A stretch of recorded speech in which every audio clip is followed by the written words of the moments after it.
Alright, I think we're good to go. Let me just make sure all the audio is okay. I'm pretty sure my mic is all good. Pretty sure the background music is all good. Hey guys, what's up? Irish Emerald here, and welcome to the UBL draft stream for season 7. I almost pitched myself there. But yeah, we're going to be going through all the teams that have drafted in the UBL this season. And hopefully it should be a really, really good one. I'm really looking forward to it. It should be an absolutely fantastic season. It's going to be immense. I'm going to hand over to the people who have joined me on the call very, very briefly before we dive into this stream.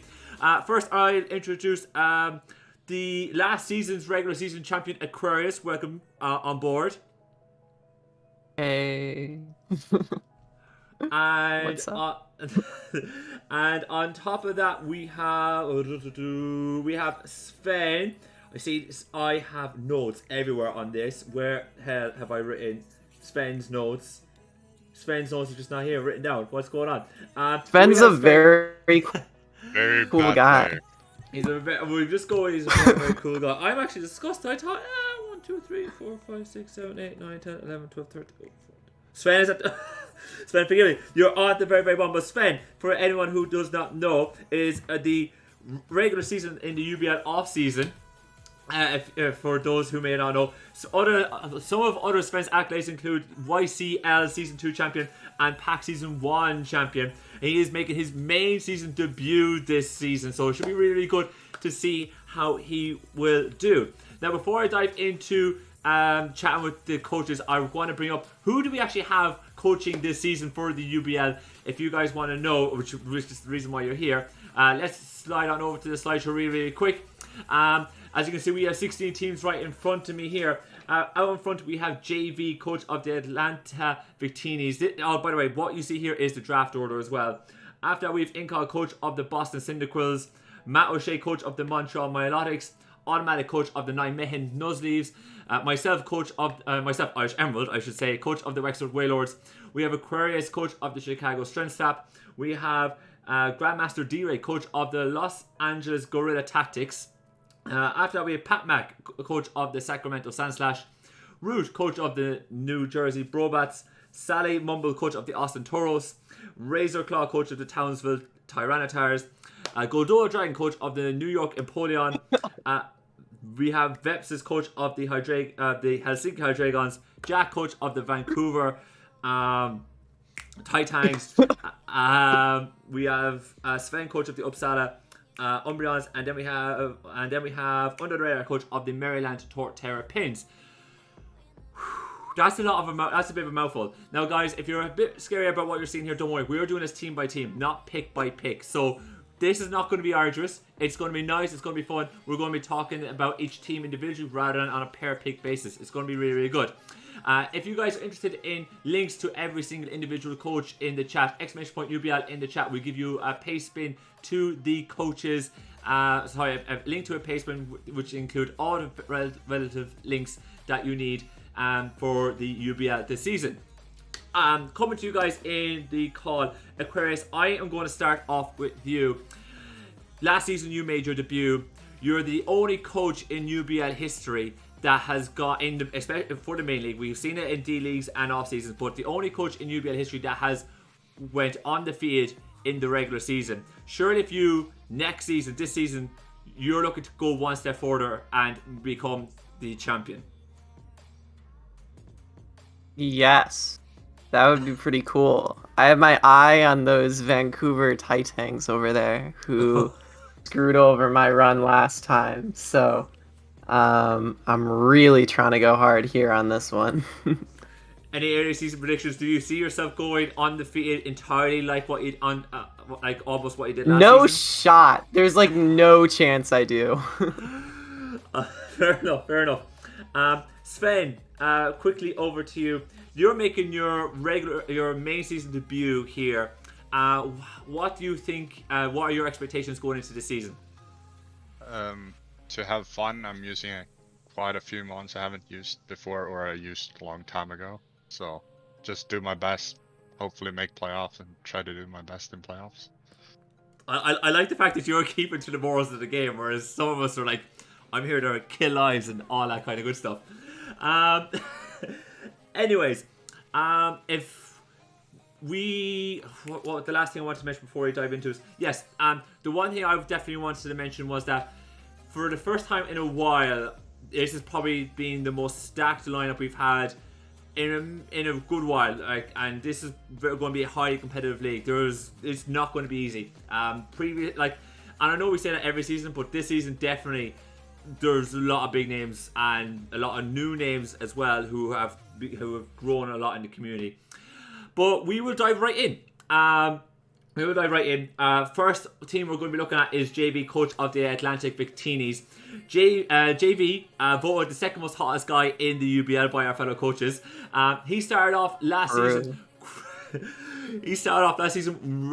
Quite red hot, but he kind of faded as the season went on. Rumors have that also relates to his performance in the bedroom, but hopefully that's not also the case. But we will dive right in here, and he drafted Dragapult, Scizor, Zapdos, Obstagoon, Weezing, Keldeo, Uxie, Lurantis, Marowak, Magmar, and Relicanth. Sven, I'll come to you first. What are your overall thoughts on the team? I love the low tiers. I like the team at all. Like Scizor, Dragapult, Zapdos, super strong top tiers, and then I do like the low tiers. I think Magmar and Relicanth can do more than people think. Aquarius, if you're thoughts? creative, you know. Sorry, Sven. No, I'm fine.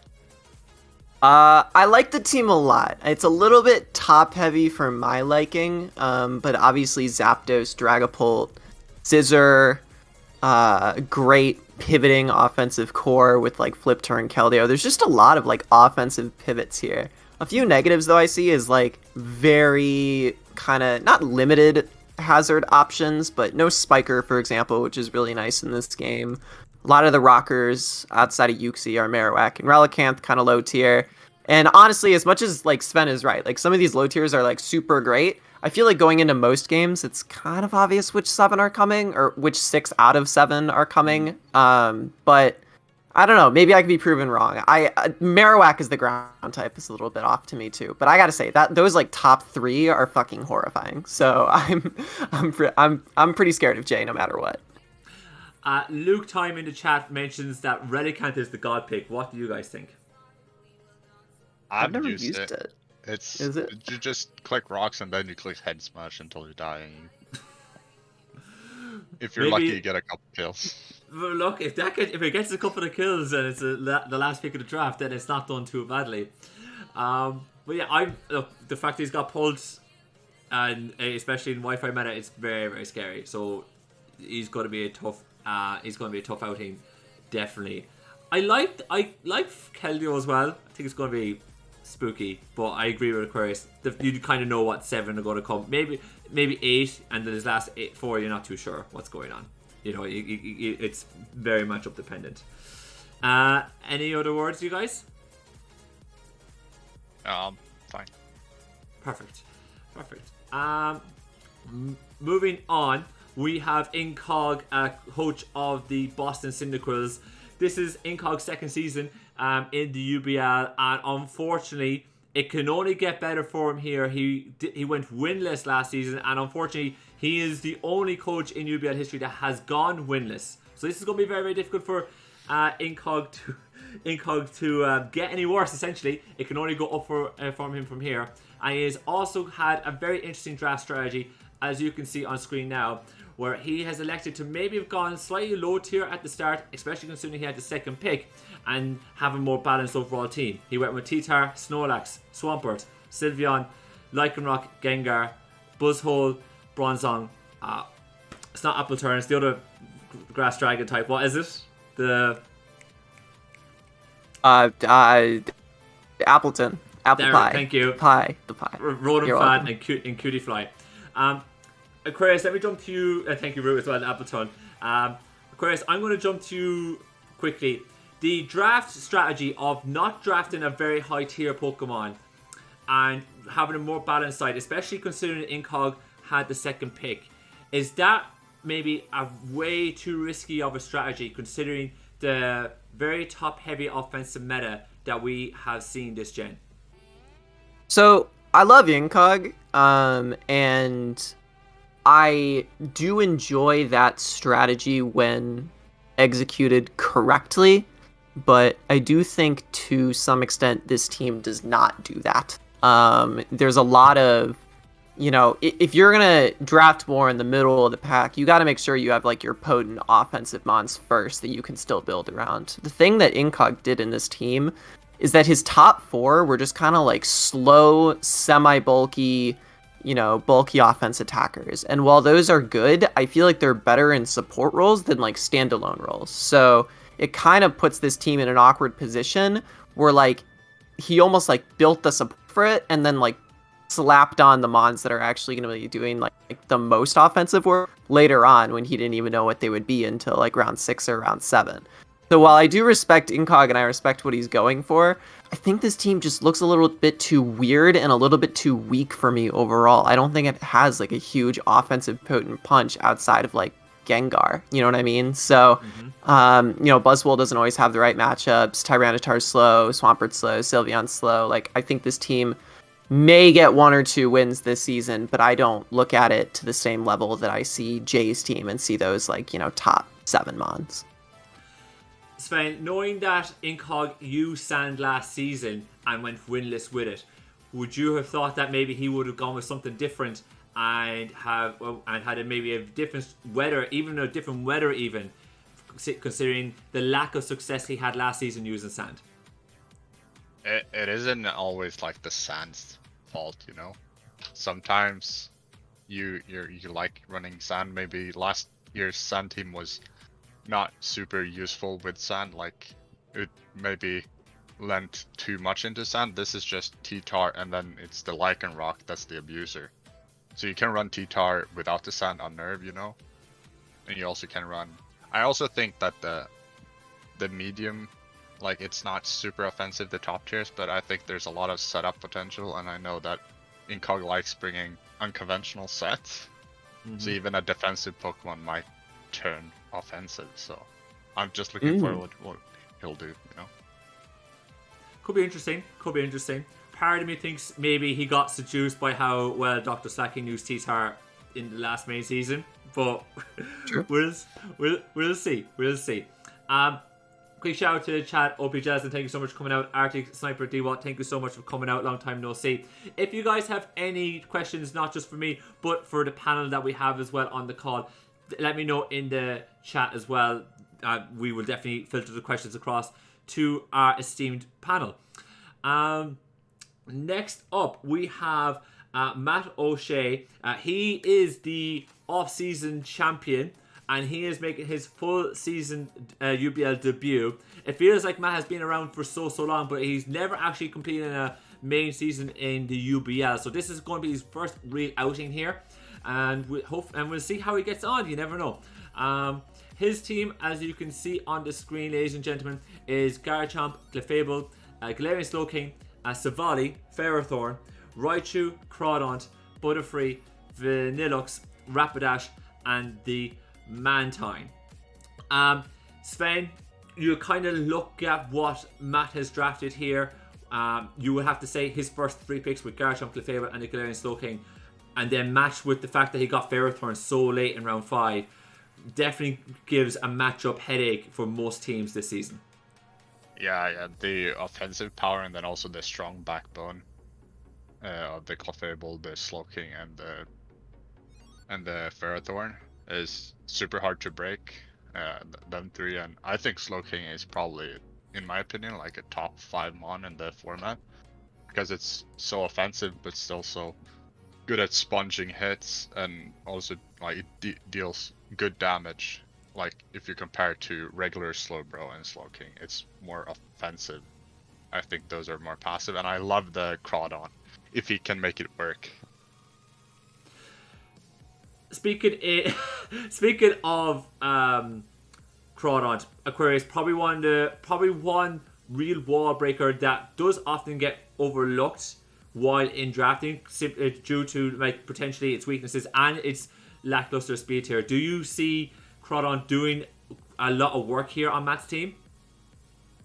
So offensively speaking, I think this team makes a lot of sense. You have mons like Crawdaunt, which break grass types and bulky waters that may allow things like Garchomp to win in the end or something along those lines.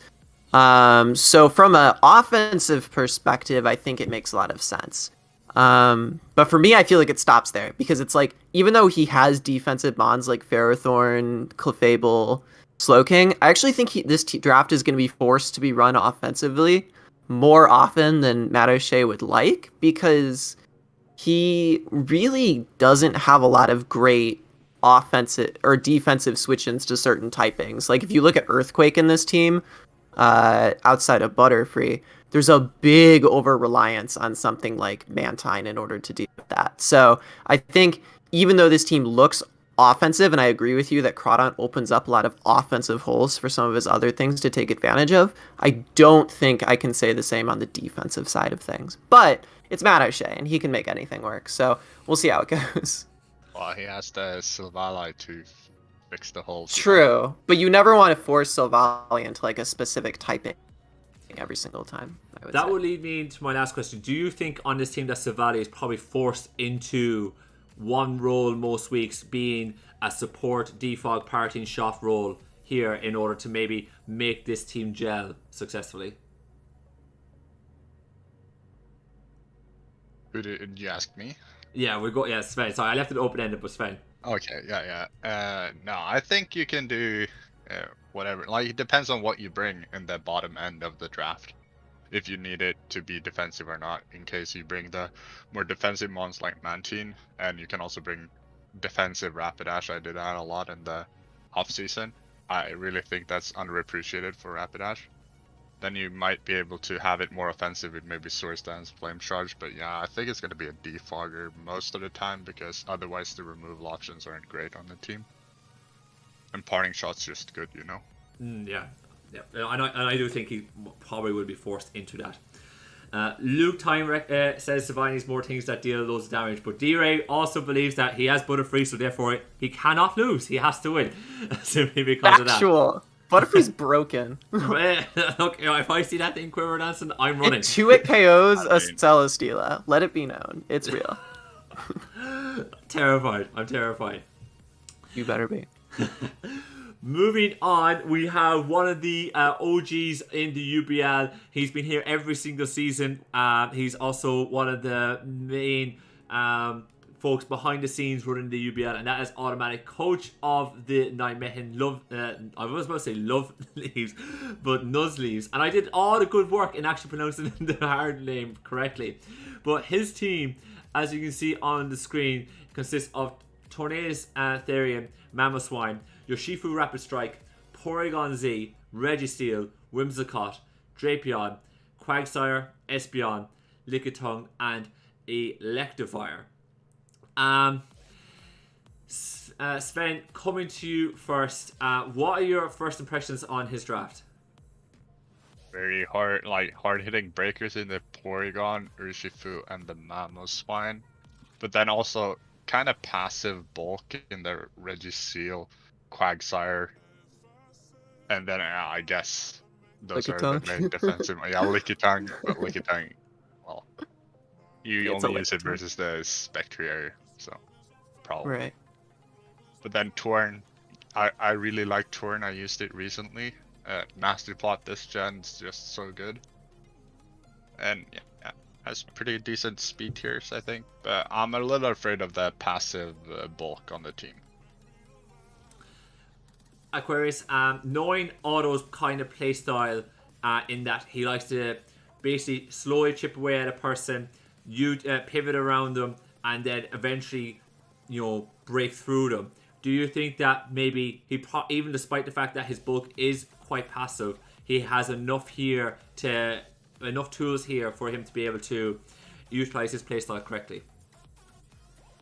Yeah, I think this team. Well, first of all, I want to say that Automatic is copying off of me, because I had Tornadus and Mamoswine last season and did great with it. So he clearly saw that and said, you know what, I need to do the same. But outside of that, didn't get Jirachi, so didn't get Jirachi though. He's failing. But I actually do like the Urshifu Rapid Strike with it, I will say. I I completely forgot your. Oh, his playstyle. Yes.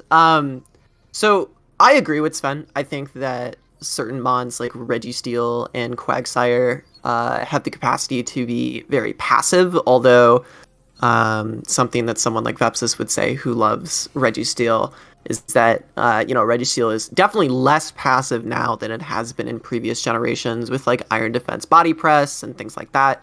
The way I see this draft kind of operating is that I think what will fit Automatic's playstyle a little bit more is for him to bring kind of like 4 offensive / pivoting mons and then like 2 sort of like bulky backbones to it. So I can kind of see like the top 3 coming most weeks, and then like either the PZ or as like a special breaker, or Drapion and Espeon or however, right? I really think that he's going to be able to plug and play his last 3 with his top 3, because those top 3 are just so offensively and pivot heavy, viable within how he plays. Like, he wants to set up rocks, he wants to pivot around, he wants to knock things off like helmets for Urshifu. I just think that yes, it fits his playstyle, but he has to be careful with not being too predictable with a team like this, because it kind of looks like there's just kind of like one way he can go with it. But maybe I'm wrong. Maybe Automatic defies my expectations and brings like an HO strat one day. Who knows? Maybe. I doubt it, but we'll find out. One last question for you, Aquarius, before we move on. Some people would say that Otto tends to maybe blend a little bit of his playstyle off Vepsis and drafts a lot of Pokemon that Vepsis has previously used and use them similar to how Vepsis has done, with some wall breaking potential. Do you think that maybe he's leaned too much on how Vepsis plays, or how Vepsis drafts with this draft, considering he's picked up Pokemon that Vepsis more so is known for using? Otto is lying in bed right now, sick, infuriated that you have just asked that question. But I don't think it's relevant. Out he's a wannabe Vepsis, so I don't think it's super relevant. Let me put it this way. I don't think this is a team that Vepsis would draft. I think some of these mons are Vepsis mons, but I don't typically see Vepsis draft things like Urshifu Rapid Strike or Whimsicott or Quagsire. I know he's drafted them before, but I know they're not his favorite, right? So the way I see this is like there's a few Vepsis staples, 100%. Registeel, I'd say Drapion is one as well. For some reason, Porygon Z feels like one, even though I know for a fact it's not. But I think he has his own kind of offensive spin on it, or balanced spin at the very least. So I think that he could emulate some of the defensive stuff that we've seen from like the Hydreigons in previous UBL seasons. I also think that like the vast offensive potential of his top 4 picks diversifies a little bit of that expectation you might have of him in relation to a more bulky playstyle. D.Rey makes a great point in the chat. He reckons a fire type on this team in order to help with fairy types for your Shifu and to help pick off some steel types and take that pressure off Mamoswine would be very, very nice. Sven, final thought on that comment? Well, I mean, Lickitung gets Fire Blast, True. I mean, I would also say that like Torn has like Heat Wave. Like Torn sometimes feels like a literal fire type when I used it. Like there were many moments when I was literally like not running Hurricane and just running Heat Wave because of like the effectiveness of that. I'm pretty sure I didn't have a fire type on my and Torn then you also break draft last time either. So and Urshifu. You already break Steel with Mamoswine. Yeah, the only thing I would think you need Fire Moose for are like what Steel types you break with Mamoswine, Grass types you break with Mamoswine. Yeah, I don't know. I feel like I disagree. Whoever said that, I disagree with you. Sorry, D.Rey. I disagree. The panel have rejected your claim there. Sorry, D.Rey. Right, we'll swiftly move on. My team, I'll quickly dive right into it. It's Lando T, Tapu Lele, Rotom Heat, Barraskewda, Tangrowth, Scrafty, Steelix, Tauros, Quillfish, Driftbloom, and Fracture. I'm not going to go too much into what I think my team is and is not, that'll be in the draft recap that is coming out tomorrow. And all the coaches' draft recaps will be coming out tomorrow. And this is a really nice segue to make sure use the exclamation point UBL in the chat in order to get all the links to the coaches. Make sure you've make sure you've subscribed to them, and you check out all the draft recaps coming out tomorrow. Sven, I'm just going to open up the floor to you to give your opening thoughts on my team, and then we'll move on to Aquarius after that. Yeah, I'm just gonna say this is the second best psychic terrain team in the draft. True. Factual. Alright. Well, I'm just going to leave I that like there. it.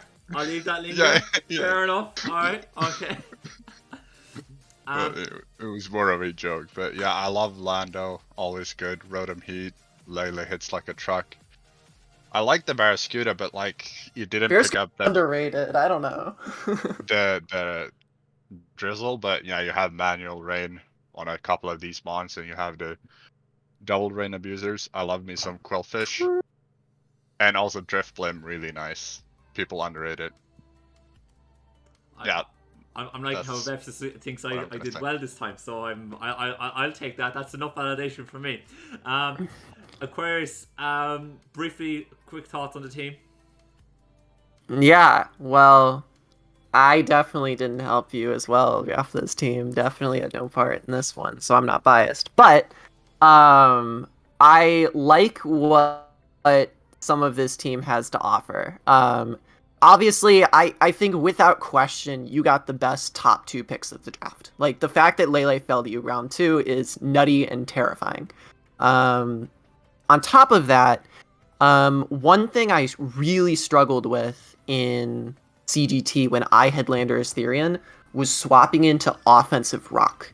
Partially because my steel is Skarmory, but the point being your ground type is not rock resistant. And I think you've done a very good job at getting a second ground type, as well as a nice, bulky, capable fighting type to check back against that. So I think that's one thing this team has done very well, that automatically patches up one of those kind of like hidden issues that you only find out like halfway through the season. Your pivoting is really solid. I think that Rotom Heat Barraskewda forms a very strong offensive core that is really, really strong and punishable. If there's no like Volt Absorb mon, I feel like generally speaking, like Rotom Heat is able to pivot on things, and Barraskewda can come in, or the opposite, like Barraskewda can flip turn on grass types and Rotom Heat can come in. Tangrowth is incredibly bulky. I love the double fish core. I think that's hilarious looking at it. I'd say like the one thing about this is like the Fracture at the bottom. I don't remember why you picked up Fracture, but Fracture is a monster. It's a monster, but like I like it load. for first impression, but Psychic Terrain is a thing on this team, and like I don't know. I feel like where's the Guzzlord? There should be a Guzzlord on this team. Like, come on now. Well, according to the chat, I should have had Rain on this team as well. But I think that's bullshit. I think Barraskewda in Rain is so like Barraskewda's already gonna outspeed you anyway. Like, just fucking Barraskewda's a good mon in itself. You don't need Rain for that shit. You need the double band, the band and the Rain boost. You could just fucking get the Rain on something else if you want to, but I don't think it's worth a 10-point slot in order to just get like a little bit of a boost on Barraskewda, in my opinion, because it's already gonna outspeed everything. It's already outspeed everything. There you go, chat. You've divided the panel that we have here tonight. So. But Root agrees with you though. He reckons propeller tail is better. Yeah, especially in singles. There you go. Exactly. Especially. Right. Moving on, we have the uncrowned queen of UBL, Aquarius, coming up next. I will leave the team up there. And Aquarius, do you want to give us a quick rundown of your team for us? Shit. Okay, so I won't be saying this in my draft analysis tomorrow because I'm not doing my draft analysis tomorrow. Someone else has a little sneak peek. But I will say this here and now. Is this team is extremely experimental. And what I mean by that is I noticed that my playstyle transition has been kind of more and more noticeable over the little time I've been playing Wi-Fi Draft League. I think as I started playing Wi-Fi Draft, I started kind of defensive balance kind of tried to emulate Vepsis a little bit and kind of failed because that's not who I am. And I realized that some of my strongest wins came from playing hyper offensive play styles. So this team was in mostly help from Dr. Slacking, who built a team in another league that I forget the name of, where he didn't draft a steel type. I obviously draft a steel type Bisharp, but Bisharp's not a steel type. Pretend it's not a steel type, because I'm not going to use it as one. But point being, I know I'm rambling. Point being, I've tried to craft a team around putting pressure on my opponent before they can even do anything to me. I want to play hyper offensive strategies. I don't want to sit. I don't want to find counters for things and waste my time building, trying to switch into everything. I want to be the one forcing those things to switch in. And I think that this team effectively does it. I look at the Nidoqueen. I think it's all my hazards issues, all my, immunities that I need. I look at the Lycanroc. I think it gives me the best viable form of priority for a hyper offensive team like this.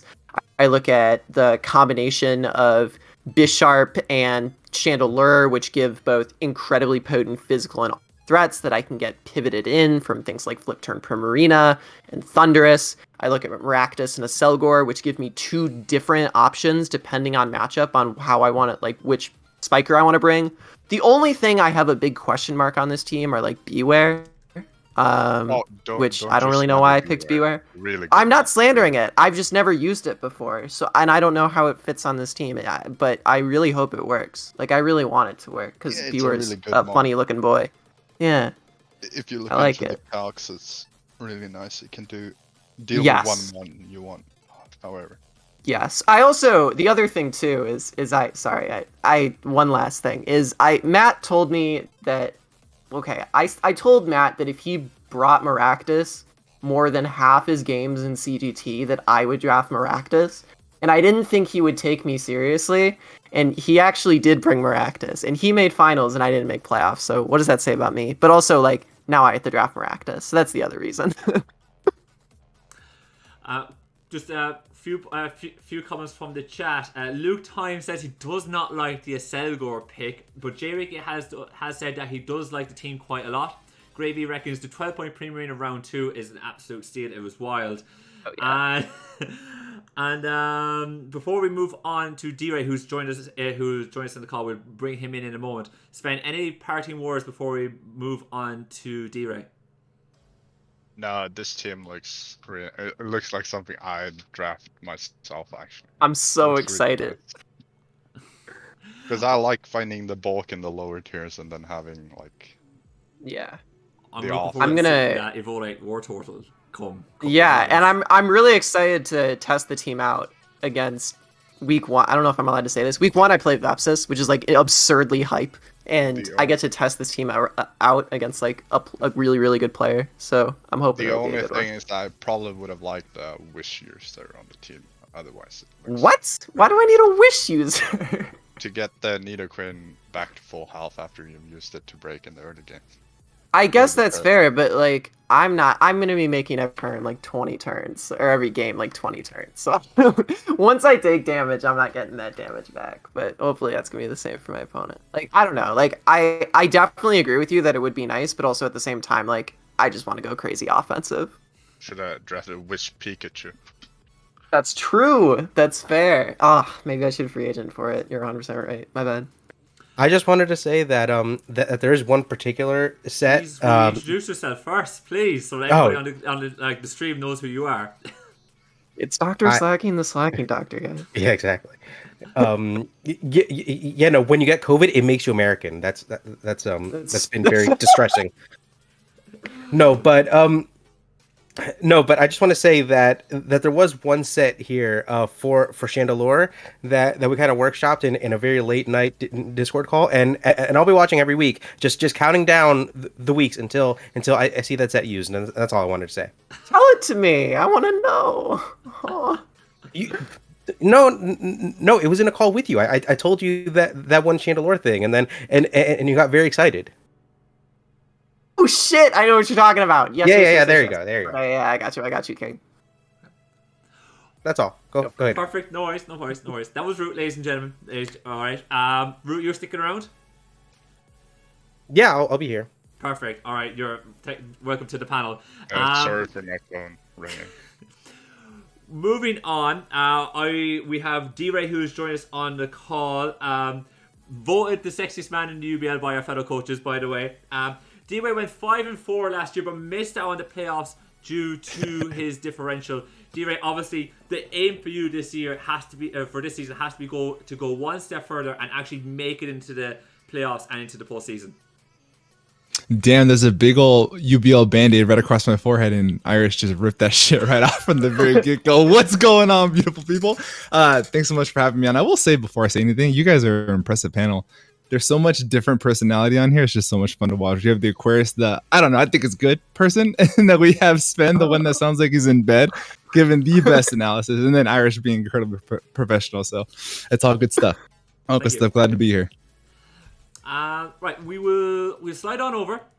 D.Rey, I'm just going to leave your team on the screen, and why don't you talk us through it? Okay. So there's like a delay in the stream, so I'm trying to remember what exactly it's. It's UBL, yes. So we had one thing in mind from before this whole thing started. I said, I'm drafting Mimikyu, and everyone in my front office said no, and I said yes. We're drafting Mimikyu, and we're going to do it with the intention to make this thing successful. The goal this season is not only, like you said, to make playoffs, but the positive record of not making playoffs makes a 9-game season that much more interesting. Not for the ones that miss out in playoffs with the positive record, but for the fans, so it's going to be a good time. And I thought to myself, okay, let's throw Mimikyu up as the kill leader. How can we do that? We have to kill steals. We have to make sure that every bulky normal type that wants to come is going to Schwirr. So we did that. We have a bunch of different things to ensure that steals are heavily pressured, along with a couple other offensive threats. So that way, endgame is all Mimikyus. And so the main goal is one, yes, make the playoffs this time versus last time. Second is to allow Mimikyu to win the entire league. That would be super dope. But we have Latios first pick. Latios is pretty cool.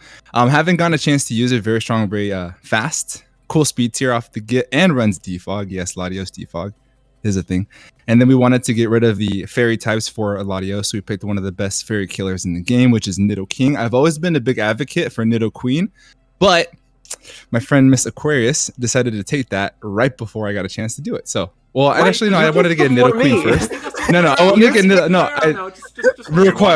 get rewind. I remember her saying something about Nidoqueen, so I was like, whatever, we'll do Nidoking, and I changed it, and I wanted to go second because I knew I wasn't able to get it fourth. That's what I was trying to say. And then we got Skarmory. Skarmory is one of the best steel types in the game. Haha. Unpassive, amazing Pokemon. Shove it to Aquarius and Mr. Dr. Slacking. And and I want to try to Incineroar. Incineroar was a good fit here because it's able to come in on those ghost types and dark types that Latios doesn't want to deal with, as well as pressuring those steel type Pokemon. And then Mienshao is our way to destroy those fat normal types. So that way Mimikyu is able to come in and do its thing and run dual stabs. It has coverage, great coverage in like Drain Punch and Wood Hammer, things like that. But for the most part, you just want to run the straightforward set almost every single week because it wins almost 85% of the time as long as those two pieces are down. Vaporeon is there for Wish passing. Sven's in the front office, so he's a big advocate for Wish. And I thought, yeah, that'd be pretty cool to get that Wish pass back to Nidoking. That'd be awesome. Also, Incineroar, who is primarily never going to die. If you look at its stats, it's so fat. So not having recovery outside Drain Punch is nice to have Wish. And then Rotom Mo, I've had crazy success with in the past. Great typing to be able to get rid of those bulky water types, no matter what kind of dual typing it has, including the ground type with Stab, Leaf Storm. Is always really nice. And another Wish passer we have is Kangaskhan because we started prioritizing Wish to ensure that Nidoking and Incineroar, which are probably going to come pretty often, don't get whittled down as often as they come into the matchup, which is pretty cool.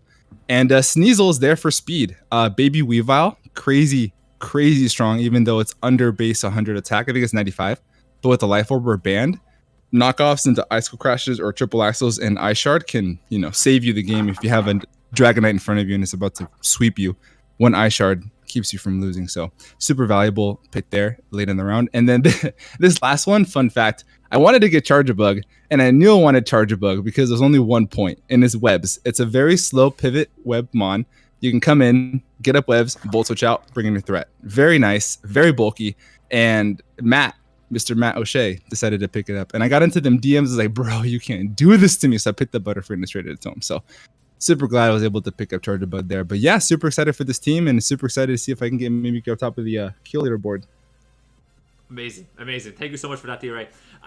Root, I'm going to start off here with you. The chat has gone wild with the Charge Bug pick here. What are your thoughts on Charge Bug being this a very slow but also bulky pivot, as the chat's pointing out?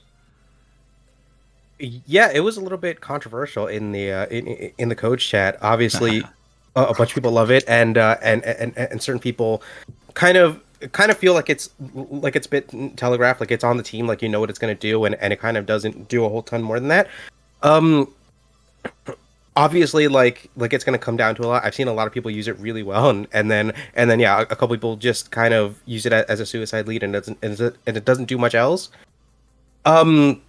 This team is a little bit awkward because it doesn't feel like it benefits a ton from webs. There will be a lot of slower teams where Nido can go all in on, and Latios can kind of go all in on.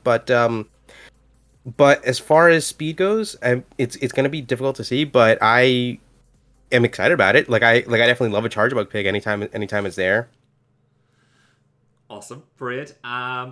Going back to one of D.Rey's area points about Skarmory not being passive, Aquarius, you have really strong views on this. Let's go. What are your thoughts on the fact that not only did D.Rey pick it up, right. he picked up I will say third before she overall. says anything, no attack Skarmory is the best Skarmory. Ooh, you're painting me. Okay, here's my thought, right?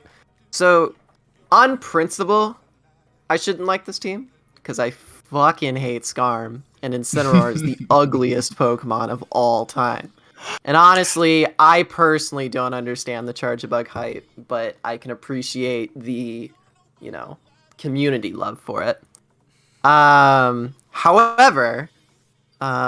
if there is a team that Skarmory works on, if there is a team that Incineroar works on, I actually think D.Rey did nail it on this one. There it is. surprisingly. Ladies and gentlemen, So- boys and girls, wrap it up.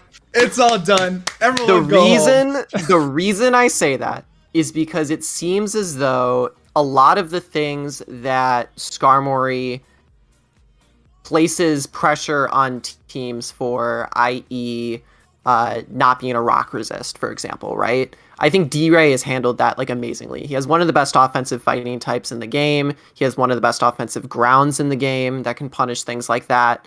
I think that, generally speaking, D.Rey has drafted a sufficient amount of pivoting that benefits off of Skarmory's spike stacking.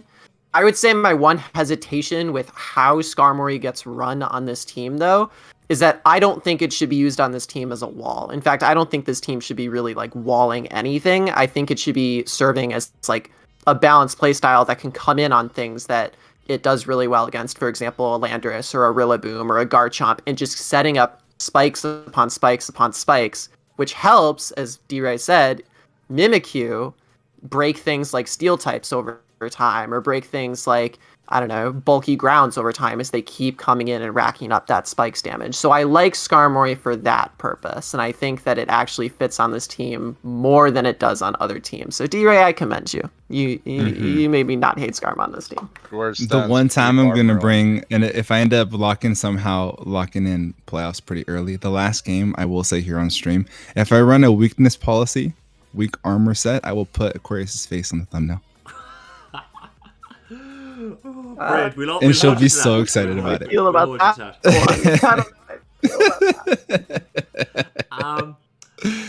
We should all just have them in the thumbnail anyway. That's what I'm saying. True. Aren't we already doing that, right? That's just very much like a lost not opportunity. like that. Just one last point quickly, no. Sven. I'm just in the interest of time. Latios, being the first overall pick, is a Pokemon that a lot of people, not just in Wi-Fi, but also in national decks draft leagues, believe that is probably a Pokemon that gets often overlooked and has huge offensive pressure on almost every team in any draft league. Do you feel like that potentially D.Rey has drafted the right pieces around Latios here for it to be an absolute headache when it comes to matchup? Yeah, well, the point is for Mimikyu to be the headache and to sweep, you know. But Latios is definitely always a big threat with all the coverage it has, and yeah, it can be both physical because it has more attack than its brother or sister, I mean, and Dragon Dance this gen also can make it run physical with 110 attack. I think it has still good. And then it has all the coverage on the special side, and you can still run Calm Mind. Yeah, and I think the team complements it well. You can run without recovery because you have 2 Wish Passers on the team. So you can use it more as a breaker with Specs maybe, and then Wish Pass into it with Kang or Vaporeon. I think I will say one set up well. Yeah, one point just to kind of piggyback. Yeah, final point just to piggyback on what Irish said. With all jokes aside, I think that this Pokemon, even myself, I looked over because I was all up on the Mimikyu hype, and I think it was Sven and also Kurt. Just Kurt's on the front office too. Is they just get a Pokemon that's really good, and no one ever really thinks of Latios being that amazing threat, but only really needed 1 or 2 things to be incredible, right? And it's just not the sexiest pick in the world, but giving access to Mystical Fire and Aura Sphere to kill steals is the only thing it really needed to just be unstoppable. And with 130 base special attack, it's really scary. So it's not like the Urshifu sexy. It isn't like the Garchomp hype. And it's a Pokemon that really gets overlooked, so I'm really excited to use it just from all the tools that it has offensively. So, great Pokemon. And we're looking forward to seeing you do it. I will go to my grave saying that Dragon Dance Latios is the best set, but go ahead. It'll come at least once. All right. Moving on, and chat, thank you so much for sticking with us, and keep the comments incoming. And again, if you have a question for our esteemed panel, let us know, and we will definitely fire the question over to them. And thank you, D.Rey, for coming onto the call and talking us through his team for us.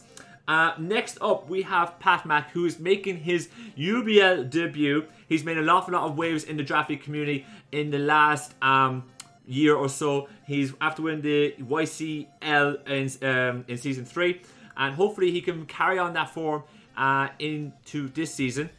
His team, as you can see for us now, consists of Necrozma, Mandibles, Terrakion, Tentacruel, Decidueye. It's Cutiefly's older brother. It's not coming. Rabombi, Magnezone, Magmortar, Drampa, Articuno, and Sandaconda. Sven, starting with you, what are your overall thoughts on this team? Yeah, there's a lot of mons I love and like to use, like Tentacruel, favorite of mine. I like Drampa a lot, drafting it way too often because it's, in my opinion, one of like 2 good low tier dragons, and it's a great defogger for the price as well. No one runs defog on it, though that I do at times. Terrakion, Necrozma, such a great offensive like powerhouses, and then you have, I don't know, Mandibus round 2. I guess you want the answer for Urshifu and or Dark Urshifu is in here, so you want the answer for the ghost types running around. I'm not a big fan of Mandibus myself, but that's just me not being good at using it. Do you feel overall, like round 2 for Mandibles was probably far too early to be picking it up? Yeah, especially when I've seen people draft Mandibus that early, it's usually in tandem with either Dark Urshifu or with the Dragapult, because you want it off the board for others to not have that answer to your top tier. Okay. I guess it works the same with Necrozma, but I don't think it checks the same way since Necrozma has Meteor Beam, etc. Aquarius, do you feel that on Pat Mac's team that he has enough support? Because I've seen you use Necrozma before, but do you feel like he has enough support for Necrozma to maybe be used offensively, considering the fact like his main way of being able to break through bulky steel types and bulky dark types is with Terrakion? Yep, alright. Yep, definitely. I want to make sure Pat Mac's here in the chat to hear this, because as a former Necrozma user, I really need you to hear this right here, right now. Don't bring defensive Necrozma. Always bring offensive. Like, defensive Necrozma's dog shit. please don't. Like, I remember when I used it, like every single time I freaking brought defensive, I lost. Every single time I brought offensive, I won. So that's not an exaggeration. That's actually true. And the reason for that, I think, is because Necrozma operates very similarly to almost Celesteela nowadays, where it used to be a little bit more potent of a defensive monster, but because of the threat of Meteor Beam, frankly, and the sort of not recent, but like relatively recent popularization of like autonomized weakness policy sets compared to previous generations, Necrozma is terrifying. And I think that you have the potential support to make it work. I love the webs that you have because it helps Necrozma check Scarfers for Dragon Dance sets. I love Terrakion here. I can't think of a better breaker for dark types that you possibly could have paired this with. I'm a little bit more skeptical of like some of the bottom tiers, you know, things like Articuno and Sandaconda. I'm not necessarily sure how they help Necrozma necessarily, but I could see, for example, how they maybe help Terrakion, like Freeze Dry Articuno or something like that. So obviously, like, Necrozma is not the only possible win con here. There's a ton of things that Terrakion can do, and frankly, Terrakion's just as potent of a threat as Necrozma is, in my opinion. But when it comes to supporting Necrozma, really prioritize those webs if you're going for a Dragon Dance set. If you're not, I actually think there's a lot of utility behind some like screen setters that you have on this team. Things like Magnezone, which can screen set and pivot out, or things like I think Tentacruel gets some too. So T-Spikes again as well. Like my answer is yes. I think he has a lot of like capable means to break things, and then Necrozma can set up on them. The question is just what does Necrozma set up on, and that's going to vary matchup to matchup. But I think the bottom tiers are so diverse that hopefully if Pat Mac's a good builder, you should be able to figure out how he wants to gameplay around that. Well, the chat do seem to agree that Articuno is not exactly the most enlightening of picks on this team. Root, speaking of Lightning. the... Whoa, hold on. We got a timeout on this one. I'm a little bit offended, Irish. Well, Because I'm just going with what the chat is saying, like, and I'm about to come in. No. and ask- No. You go to Aquarius when I thought I was the Necrozma guy. I've been on the Necrozma train since long before it was cool, before it got like Dragon Dance and all this like fancy shit. And now you go to Aquarius as the Necrozma person. She struggled I with think it. we should though, Root. cancel So Irish. She struggled with it, so she Irish. knows how not to use it. That's true. So that, I did whereas- dog shit with Necrozma. So like that's the reason. Like if I go to you, you're just like I know all this. I know how to use it. But Aquarius, with knowing how hard it can be to use, then that's the reason. Don't be. Are you calling me bad, Irish? I'm just saying. It can happen. This is homophobic. All right. Yeah, sorry. Well, no, but in all seriousness, I love Necrozma. I've been using it longer since any of you guys, and I don't know. My super quick take is that this team does feel like it just doesn't have a number of mons that kind of just like go in and end the game quickly. It feels like this team, and like believe me, like Pat Mac and I have gone through multiple like half-hour long just like grueling like matches, and this feels like it's more built towards like a really like long match and not a match that's gonna end quickly once a certain mon gets situated and gets in there. But yeah, obviously I love Necrozma and I want to see it do more things. Awesome. Always. Perfect. Right. With that, Root, we're going to stick with you. We have your team coming up next. You guys should be able to see it on the screen. And like what I did with the other coaches, I'm not going to talk through it. Root, you might just give us a quick rundown of what you brought, or what you drafted, I should say. Yeah, so a lot of it started with Excadrill, and for me, I've talked a bit about this, but I wanted to go into my first round pick drafting something that I've never drafted before, and I didn't realize how difficult that'd be, because when it got to me in the middle of the draft, there was very little that I hadn't drafted in the top couple tiers, and so I went with Excadrill because I don't think I've ever used it, and I think it did kind of put me in an awkward position because I don't think that I was entirely comfortable with it, but I guess that's kind of the point. And from there, just kind of some pieces came together. I feel really happy about how this team kind of works together. I do have kind of like the giggle sand mode happening, which is not something that I imagine myself using a whole ton, but it does have other pieces like the Stoutland, which again, it works in and out of sand because I think Stoutland is just a monster on its own. Once I found out that Stoutland got both Thunderwave and Yawn and can intimidate and is a monster with AV set user, I think it just sold me on it a ton. But yeah, I think ultimately this team has a ton of pieces that I really have loved using in the past. And when it all came to it, I think one of the things that really kind of brings the team together is that final pick with the Tornadus Incarnate pick in the final round. I know I've taken a lot over fourth round Druddigon, but I think it fits the team really well. I think everything here just kind of fits together really well, and I'm really excited about how it all kind of works together. Sven, I will come to you first, and thanks for that, Root. A lot of people, when you look at Excadrill going round 1, would definitely raise eyebrows, particularly when there's a Tapu Lele still on the board when Root was about to pick. Do you think that he probably went the right direction here?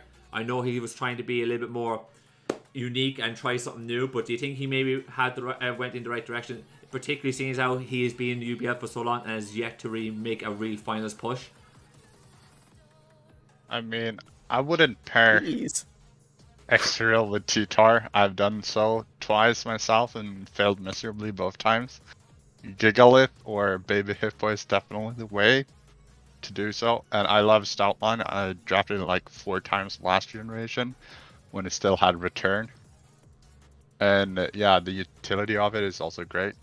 I think this is an interesting sand team, and also the thing I love about Excadrill is you don't need to bring sand with it every week because it's just, as a standalone mon, so good. It's a great rocker, and you can use it like either defensively or especially defensive. You can just toxic stall people with it, which is nice. Because the checks are usually very passive, and you can usually get around them that way. I do like the team. Awesome. Big fan of Weezing. Weezing is really, really good. Aquarius, I find when I see an awful lot of particularly sand teams that a lot of coaches don't tend to draft the correct pivoting around the sand team in order to get the likes of Excadrill and other Pokemon in. But it definitely seems like Root has, when he went down with the Excadrill route, did in fact make sure that he brought plenty of pivoting so that it's easy for him to be able to get in Excadrill in the right conditions. Do you think that is the case as well? The case, I think that in many matchups, Root's going to have sufficient pivoting capabilities with Cinderace and Vikavolt and Zarude and Slowking and Tornadus to effectively navigate and position himself offensively within certain matchups. The one concern with Excadrill is that Excadrill itself cannot pivot, right? So once you bring Excadrill in, you gotta know that it's about to take a kill, right? Or it's about to like offensively threaten something. You know what I mean? Mm-hmm. So, in that, when this team faces things that just like hard check Root, things like Celesteela, Skarmory, Corviknight, like those are things that Excadrill just like immediately loses momentum against. Mm-hmm. Like he'll have to be careful in those matchups, but when those matchups don't exist, Corviknight undrafted, by the way. Sufficient. It does it? Okay, then just Skarmory and Celesteela then. Mm-hmm. You could also say the same for like a really defensive grass type or something that like Excadrill doesn't have great coverage for. So either way, like you have to know that Excadrill is about to like potently offensively pressure something, and if it doesn't, then you gotta do a lot of more pivoting, or you gotta find a different win con. But when those matchups don't exist, Excadrill goes crazy. So if that makes sense. Yep, totally. Lastly, Root, is this the season where we see the semi-final, the final run for you? Honestly, even now, just like looking over the team again, I just like it more and more. Like these are a lot of pieces that I love independently, and I just think that together, like they work really well. I really like this team together. Where would you rank this with all the UBL teams that you've drafted over the years? Well, the UBL teams, I mean, this has to be up there. Top 3, maybe. I mean, we can't beat Kingler on the team. There's no Kingler here, which I have to dock myself points on. But yeah, this is absolutely like top like 2, 3-ish, something like that. We be expecting a deep run by Root Dead Soul, considering how confident he is with the team, and hopefully he does that. Right.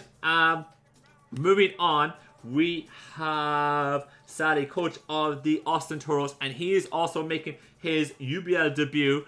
So it'll be interesting to see how he will fare with this season. It's going to be interesting. Is he going to be like Incog, or will it be like Aquarius? Will it be a 9-0, or will it be an 0-9? It can go either way. But his team, as you can see on the board, consists of Celesteela, Weavile, Slowbro, T-Serena, Flygon, Nihiligo, Heracross, Deoncé, Buffalont, Combuskin, and Heatmore. Aquarius, when you look at this team, you see Celesteela, Weavile, the slow, bulky pivot in Slowbro, and not only that, you have the massive threat in Heracross, who had an immense season in the last UBL season. You would have to say that there's a lot of threats here. Yeah, you could say that. A lot of crazy offensive threats. I think the team got rounded out a little awkwardly at the end, but when you got Slowbro, Weavile, Celesteela, there's not really much to complain about. I'd say it's a scary team. Steela definitely is a Mon, just as I was saying with Necrozma, that it really doesn't matter at this point if you know that it's going to be Autonomous Weakness Policy or Meteor Beam, whatever. Like, it will fuck you up. Like, it will. And I know Vepsis wanted this Mon for that exact reason, and couldn't get it. But when you pair that on top of things like Weavile, which essentially can work as an early game breaker to just like knock resist berries off and things like that, it makes Steela that much scarier. I don't think that Buffalont, Combuskin, Heatmore makes a ton of sense together supporting this team. They seem like little niche mons on their own. I think Sally will probably want to make some trades to round out the team a little bit better. Diancie as well, the double on Rock with Neolego. Potentially a little bit awkward. But if you just look at those top 7, I think this team is very similar to JV's team, where you just have a top 7 that's potent and scary.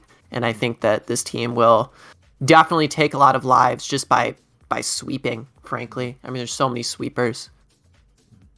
Just piggybacking on... I just want to say no Heatmore slander allowed here. Okay. I'm not saying it's bad. I'm just saying I don't think it mod. And Combuskin is a little bit questionable.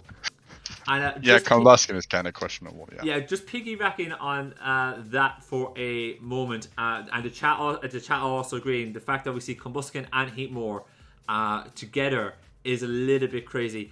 Root, with the way that Sally has rounded off this team, do you feel like that he could maybe make a playoff push with the fact that with the final 4-3 Pokemon, or do you think like he does have to make a trade in order to round his team off more effectively?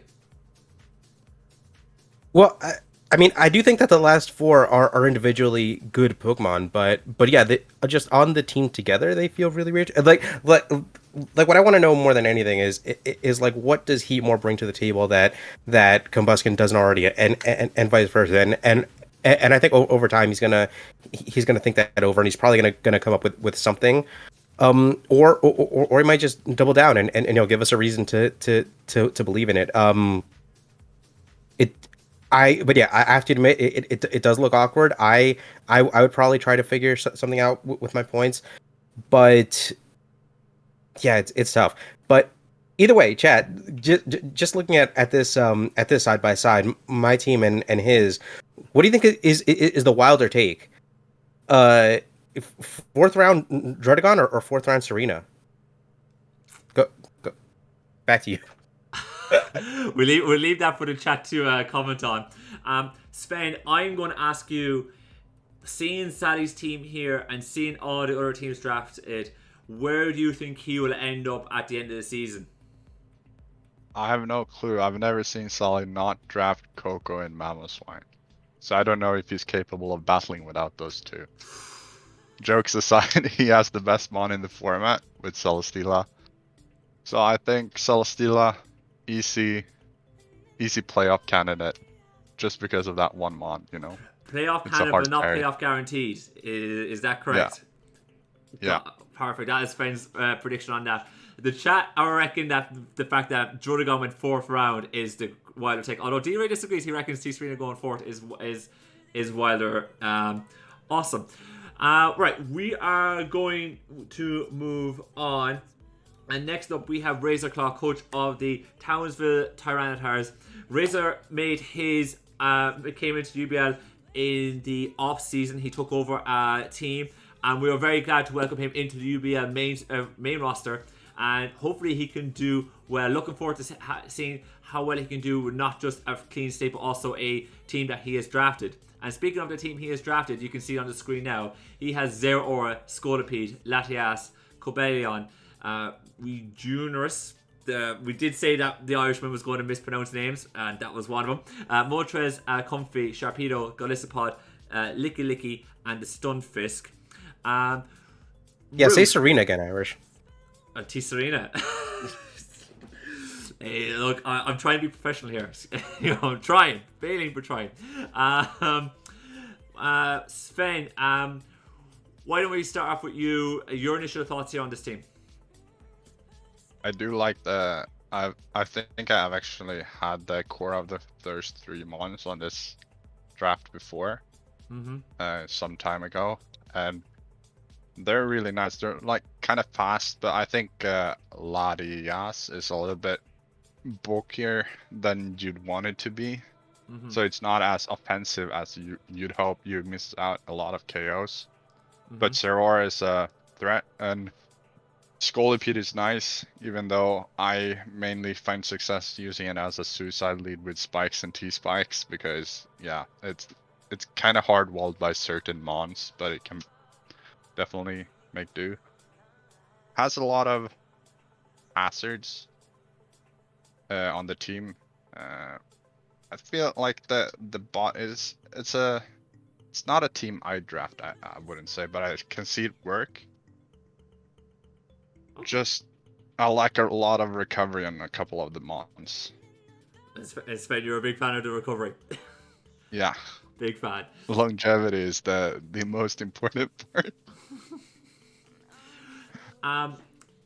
Aquarius, when you look at this team, the Zero being going first overall, you definitely need the support around that, particularly with Pokemon that's able to break through the bulky grass types that can kind of shut down Zero. Or do you feel like he's done that enough with Scolipede and Moltres here?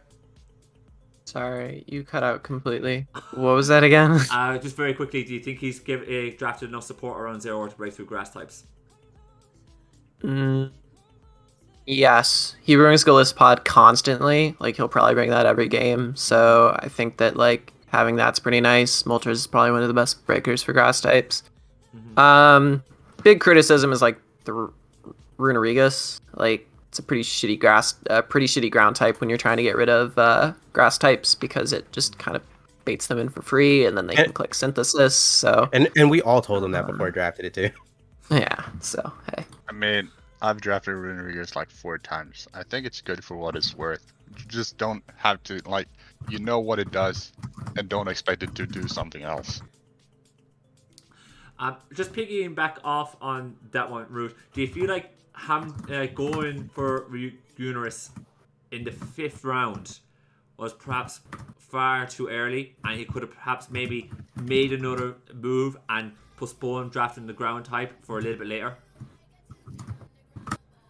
Yeah, it's especially awkward when he ended up with a final round Stunfisk that does a lot of the same things, potentially better, but but I don't know. Having Stunfisk while also having like the Zero or Rodriguez combination is pretty awkward, and this team has a startling lack of Salamence. For that reason, I do not like it. But at the same time, I mean, name a better duo than Razor and Galissapod. So who knows what he'll be able to do. Also, shout out Sharpedo.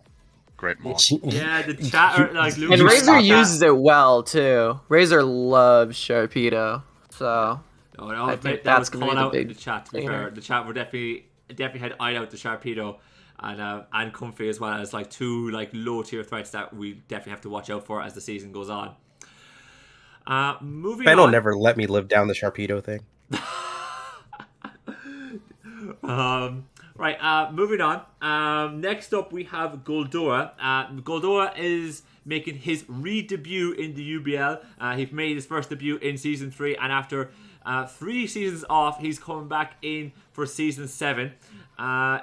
His team, as you can see on the screen now, consists of Dragonite, Rotom Wash, Seismitoad, Volcarona, Kartana, Misprit, Slurpuff, Gurdurr, Alolan Persian, Ditto, and Porygon. Lots to talk about this team. Rue, I'm going to start off with you. For me, round 1 Dragonite is a very interesting pick. What do you think about him going for that in round 1? You know, I was very personally upset at that because I definitely wanted to use Dragonite, but never in a million years did I expect it to go that early. I thought I could have waited maybe to the second or third rounds, but having it go there blew me away. And again, I was very personally upset by it because I thought this was going to be my opportunity to use it. Overall, with the team, I think it's really cool. Like the team towards the bottom end, it gets very awkward. The Ditto is very. It can be very strong here. I will never think. I don't think I'll ever really like Persian, but it's there, and overall, just a lot of threats, right? Like the Kartana Volcarona combination, with the pivoting of like Persian and what's that? Rotom can be really strong here. Overall, the team looks really good, but there are some picks that I think could probably be done better in transactions. I don't know. It's tough to say, but I'm excited to see how he'll make it work. Aquarius, his lower tier picks is with Ditto and Porygon. Strange. I think Ditto's strange. Honestly, I don't think any of it. Like there were a lot of freaking 1-pointers that shouldn't have been 1 point. Like I think Porygon at this point isn't a 1-pointer. My Wartortle is 1 point too. No, I don't think it's strange. I think it makes sense. He needed a faster Mon, and a Dark type, so Persian makes sense over like Sneasel. I think in this instance. Well, I think that it's good in this instance because look at how Goldoa is going to try and win, right? He's going to try and win with some kind of like setup Dragonite, some kind of Quiver Dance, Volcarona, or some kind of Belly Drum Slurpuff, right? I think those are his major win cons this game, on top of like niche things like Rain Dance Seismitoad or Swords Dance Kartana.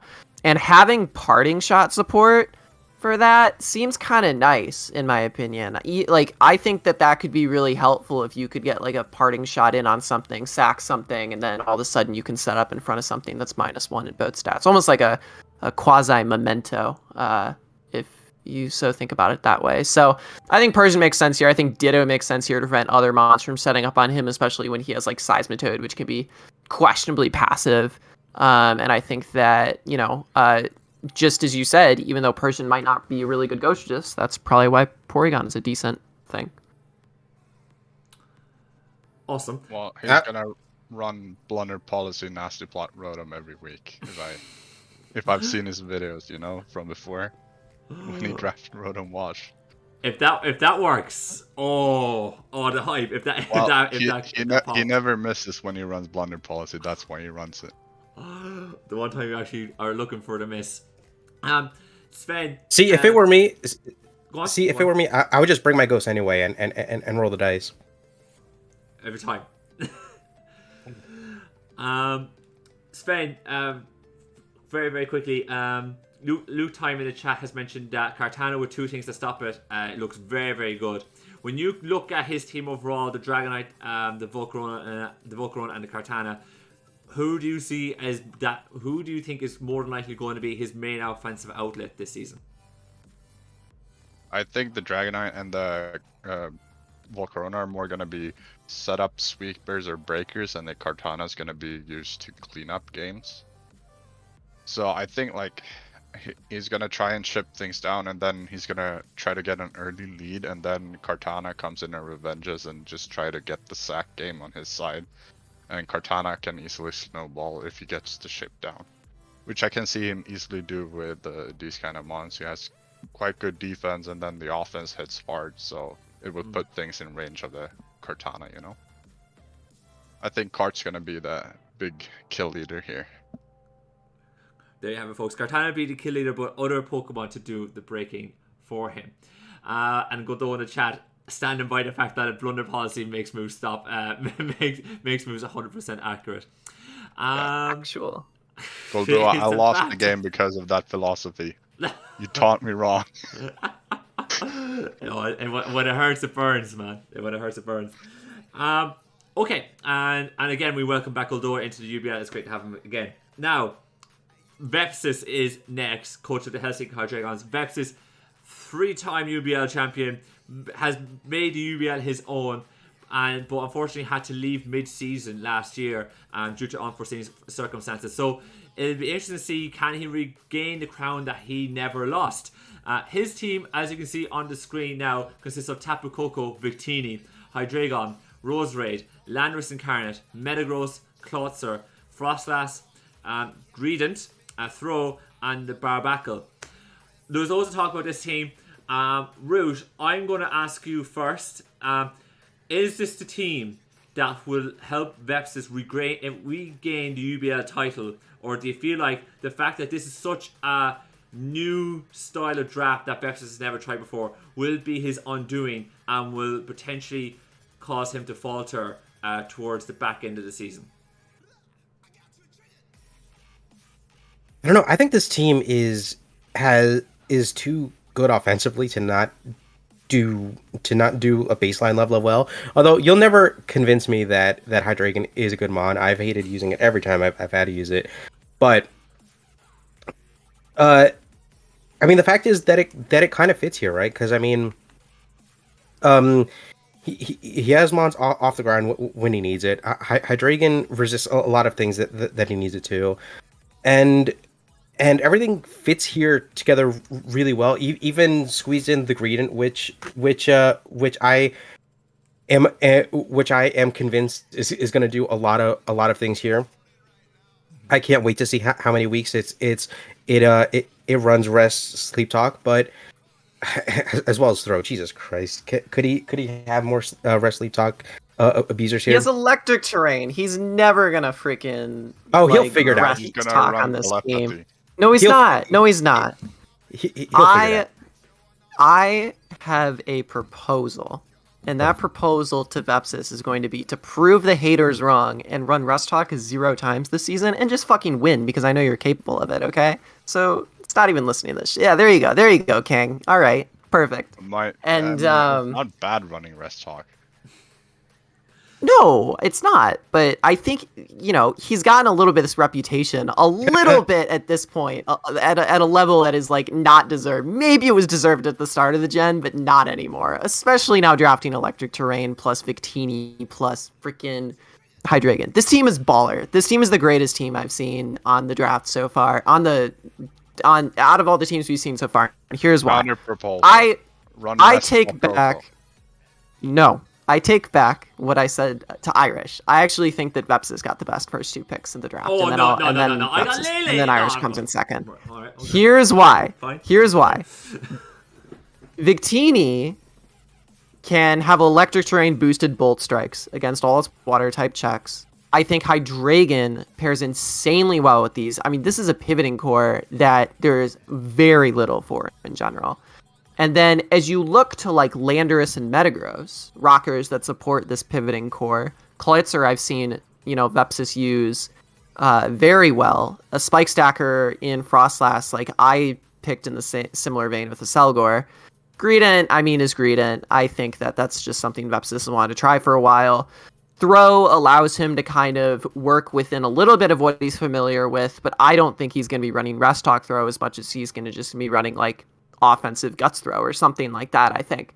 And then Barbaracle rounds out this team super well because while you have to worry about all this offense, I can tell you from experience that if you let Barbaracle get one Shell Smash up, you could just lose the game. Yeah. So I actually think Veps has made a very smart decision drafting this team because not only does it defy the expectations that people have of him, and not a lot of people know how the fuck he's going to use this because they have this idea in their mind about how he builds and plays, but also at the same time, like, it's just a good fucking team. It has some of the best synergy, like, this draft has. So, I don't know. But then again, Vepsis is a terrible offense player. He only plays stall and, fuck him. So, Just want to let everybody know that Aquarius plays Vepsis week 1, so there might be some level of bias there, right? Literally have not even played him yet. Just saying, I'm just telling you that it's a good there could team. be a little bit of bias. And I'm defending a friend. Like, come on now. Like, no one said he was only playing stall. Yeah, no one has said that. No one has said that. I know. I'm just joking. Sven, the chat have gone crazy with the fact like Vepsis has managed to draft this team. Do you find that it's a little bit wild that all the threats were on the board at the relative times that he was able to draft them at? I'm mainly mad that he drafted Coco because I wanted Coco this draft. Victini, I probably could see have gone round 1. Hydreigon, I think people are sleeping on a bit. There's only a few people that like to use it, and they're all super good at using it. And half of them are Vepsis. So, yeah. And, yeah, well, I think it's fair, like, that all the mons were there at the respective times. I don't think it's wild. I've seen these mons last long. Many of them, maybe Metagross, maybe should have been like a round or 2 earlier usually, but otherwise it seems pretty fair. It's a good, well-rounded team. I do like me some Barbaracle. I really liked it last gen, but it's probably just as good, if not better, this gen. I just think it's harder to make it work this gen. No, I'm a big believer in offensive water type, so I love the Barbaracle at the end. Very quickly, you guys, excluding yourselves, is this basically a title winning team here with that Vepsis is drafted, despite the fact that this doesn't really suit his normal play style? It's going to be interesting to see how he uses it. Do you think with the squad he has, excluding yourselves, this is like a title winning team? I think all teams can be title winning. I like it, Sven. Aquarius, I won't ask you actually because you're playing Vepsis in week 1 and would be unfair. Ruth, do you think, barring your own team, is this probably the best team we're going to see drafted? Well, yeah, like I said in the beginning, I think this team has all the right offense, and it's going to be really difficult not to do well with this team. I think I think it has a ton of the pieces, and it's implemented really smartly. I think this absolutely has a chance to do everything that it needs to do.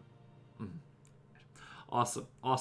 The chat basically agree that this is going to be a nuts team, but it's going to be so interesting to see how Vepsis manages to use this team offensively. It's going to be really, really interesting to see throughout the season, and definitely go check out his draft recap as to why he went and drafted this team. Draft recaps will be out tomorrow. !UBL in the chat will give you a paste bin to all the links to every single individual coach in the UBL this season. So definitely make sure to go check him out and all of the coaches as to why they drafted what they did.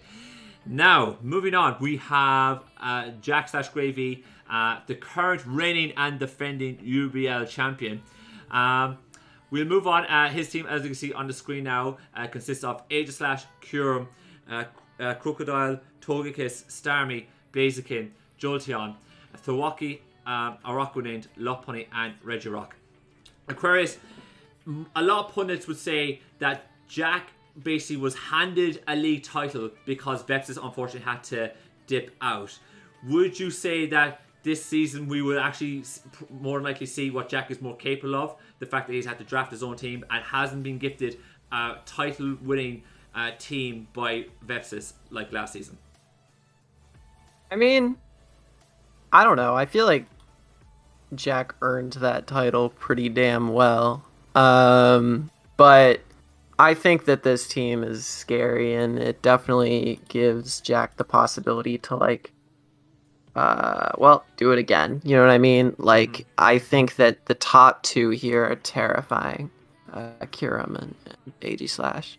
I think that he's supported it well with a lot of momentum in Turkus and Starmie and Blaziken. Even Thwacky, which I guess is becoming a good thing now.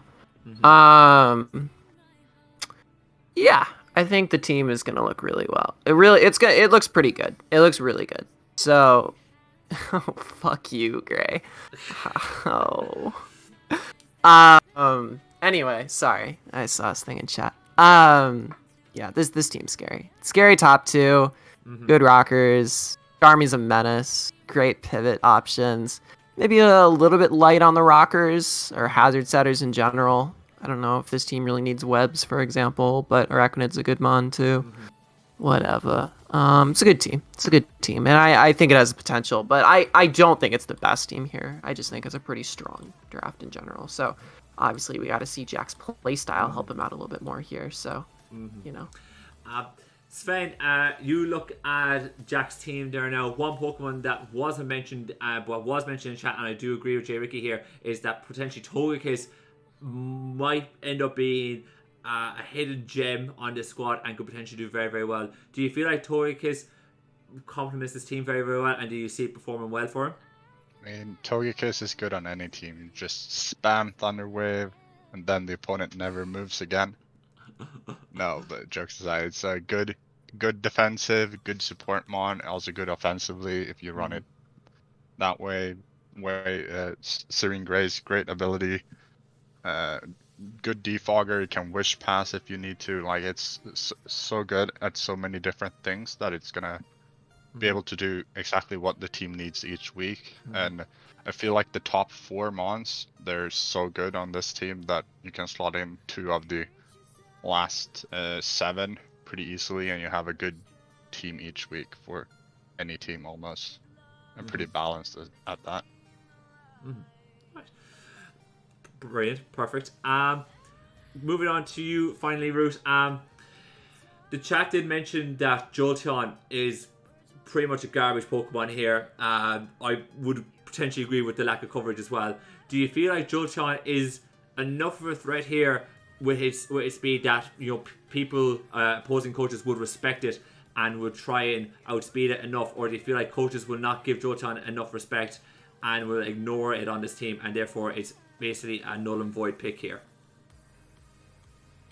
Yeah, that was an initial thought that I had just looking over the team again. One of my concerns here is that the team does seem a little bit slow, and it's not. And this is kind of a situation where it kind of has a little bit of a slow team, and just slap a Jolteon on it, and it makes it better, which I don't know, doesn't have me too convinced here. The team does still feel like some really good, like, over base 100s can do a ton to it, but the Jolteon obviously does help, and it is and it does still give other teams a lot to kind of have to think about, but at the same time, he is also my week 1, so I guess we'll see how well I deal with it. Be interesting to see. The Pichu Bros makes a really good point that it's not very easy for Jolteon to get in here for it to be really effective, so it could be the case where it might not be respected too much by coaches. It'll be interesting to see if Jack/Gravy will be able to make Jolteon work and also be able to make a deep run to playoffs and hopefully defend his crown this season. Well, hopefully not. I wouldn't mind me win it, but it'd be good to see if he could be able to make a good staunch effort at defending it. Okay, moving on. Our second to last team, we have Sven. Sven, I'm going to bring the team up, and why don't you just quickly break it down for us? Yeah. Wouldn't be a Sven team without Heatran. Yeah, so I wanted to draft Coco. But then you wanted to draft T-Train. You just wanted no, to perform. I put in on the site Celesteela, Tafu Coco, because they were falling and I went to bed. Then they were gone. I needed to pick. Yeah, I always look at if Heatran's left if I don't have any clues, so I just grab Heatran. Sven, I've literally seen you draft Celesteela and Heatran together. Yeah. Well, I mean, those are the two mons, top tier mons I draft the most. So Sure. it's my two favorite top tier mons. So Heatran can do anything, slap it on the team, then it comes back to me. I haven't used Galarian Zapdos yet, so I just grab it up. Then I wanted a dragon type. There weren't that many good dragon types left, so I just picked Dragalge. I love Toxic Spikes, so that's why I picked that. And then I thought, why not go back to last gen with Bulutran, you know? And then my brain stopped working. I picked up Palossand and Dedenne for some reason. Well, Then I'm I glad went you answered a lot of questions in the chat there, because the chat were asking what the hell was going on with the DNA. So I'm glad you answered that question. Okay. I drafted Bulu, and I know that Bulu is not a fairy type, so Bulu is my grass type, okay? That's my grass type. Well, neither is Dedenne, to be fair. Yeah. Then I thought, I need another fairy type. And I looked at the board, and I was like, I don't want to pay that many points. Looking at the bottom, 1 point Dedenne. I saw Matt O'Shea do well with this one time. Why not grab it? And that's basically my thought. Dedenne. And then I had too many points left. So I panicked and I just picked up Blastoise because Shell Smash is fun, you know? Mm-hmm. And then I had a fond memory of IBL with Psychic Train. I used the female Indeedee then, so I thought why not pick up the male Indeedee this time? And Alakazam was still on the board. Good abuser for Psychic Terrain. And then I was like, oh shit, I have no removal, no dark type. So I picked up Skuntank, and then I just picked up some removal for the last slot in Rotom Frost. That's basically Best draft. This is our champion right here, boys. That's basically how I drafted. I appreciate the honesty, Sven. I really do.